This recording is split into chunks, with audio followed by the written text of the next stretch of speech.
तूने आज तक किया ही क्या है, सिर्फ घर पे खाना बनाना। शादी के 18 साल बाद आज उन्होंने बातों बातों में किसी बात से नाराज होकर सबके सामने कहा कि तूने आज तक किया ही क्या है, सिर्फ घर पे खाना बनाना और बच्चों को संभालना। और वैसे भी आजकल बच्चे भी तुम्हारी बात कहाँ सुनते हैं, वो अपने मन की ही तो करते हैं। इतने सालों में तूने उनको कुछ नहीं सिखाया, तभी इतने बिगड़ गए हैं दोनों बच्चे। अपने पति की ऐसी बातें सुनकर आज पूरी रात सुनीता को नींद नहीं आई।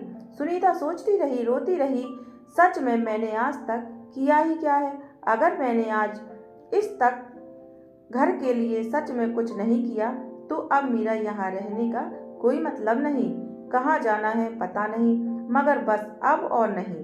ये सोचते हुए सुनीता ने अपने पति विशाल को एक चिट्ठी लिखी।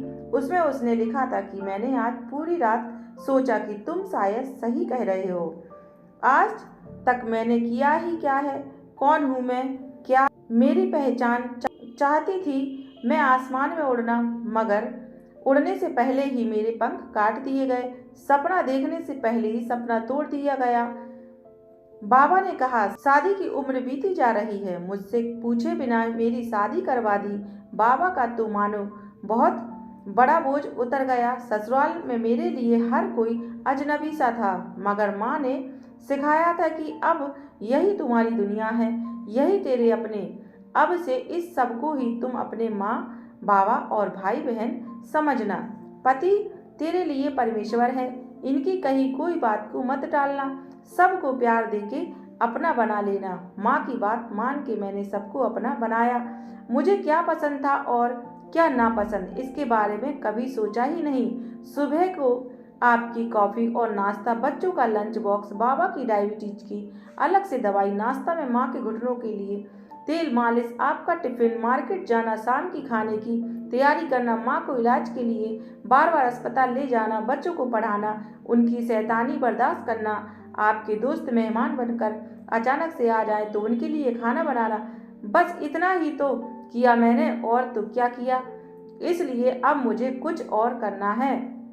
अब मैं जा रही हूँ, ये तो नहीं जानती मगर मुझे जाना है, पर तुम अपना ख्याल रखना। फिर सुनीता वो चिट्ठी टेबल पर रखकर चुपचाप वहाँ से चली गई। सुबह होते ही बाबूजी अपनी दवाई, नाश्ता और अखबार के लिए बहू को आवाज़ देने लगे। उसके साथ माँ भी अपने घुटने की मालिश के लिए बहू को आवाज़ देने लगी। बच्चे भी, माँ हमारा टिफिन, हमारा ब्रेकफास्ट कहाँ है, आज माँ कहाँ चली गई।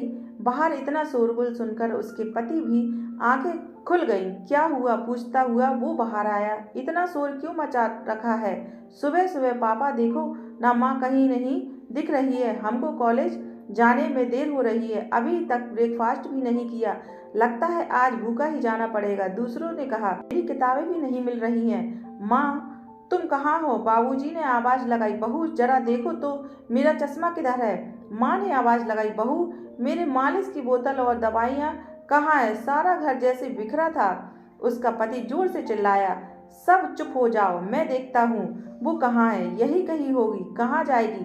वो उसे फ़ोन करने लगा, मगर उसका फ़ोन तो कमरे में टेबल पे ही था। उसने देखा फ़ोन के पास एक चिट्ठी भी थी। उसे बड़ी अचरज हुई। उसने वो चिट्ठी खोल के पढ़ी। चिट्ठी पढ़कर ही उसे याद आया कि उसने कल शाम अपनी बीवी का कैसे अपमान किया था, वो भी सबके सामने। उसे अपनी गलती का एहसास हुआ। वो उससे माफ़ी मांगना चाहता था, मगर कैसे, उसका कोई अता पता नहीं था।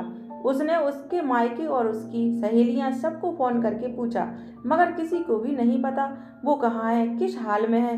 मगर सुनीता अपने मायके में ही थी। जानबूझकर उन लोगों ने विशाल से झूठ बोला कि वो घर पे नहीं है, ताकि उसे अपनी गलती का एहसास हो। फिर 4 दिन बाद विशाल सुनीता के मायके गया तो वहाँ सुनीता को देखकर वो खुश हो गया और सबसे पहले विशाल ने सबके सामने सुनीता से अपनी गलती की माफ़ी मांगी और वापस घर चलने को कहा। औरत का दिल तो वैसे भी बड़ा होता है, इसलिए वो अपने परिवार को कैसे अकेला छोड़ देती। सुनीता ने विशाल को माफ़ कर दिया और वो अपने पति के साथ घर चली गई। घर में सब लोग भी बहुत खुश हो गए। अब सब सुनीता को काम में मदद भी करने लगे थे। अब सारे काम का बोझ सिर्फ सुनीता पर नहीं था। तो उसे भी थोड़ा आराम मिल रहा था। बच्चे भी अपनी माँ को काम में मदद करने लगे थे और अपनी माँ का सम्मान भी करने लगे। तो दोस्तों, क्या आप बता सकते हो कि सुनीता ने घर छोड़कर सही किया या गलत, और वापस अपने परिवार आकर अपना घर फिर से संभाल कर सही फैसला किया या गलत? दोस्तों, आपको कहानी कैसी लगी कमेंट करके ज़रूर बताइए। कहानी पसंद आई हो तो वीडियो को लाइक शेयर करें और चैनल को सब्सक्राइब करें।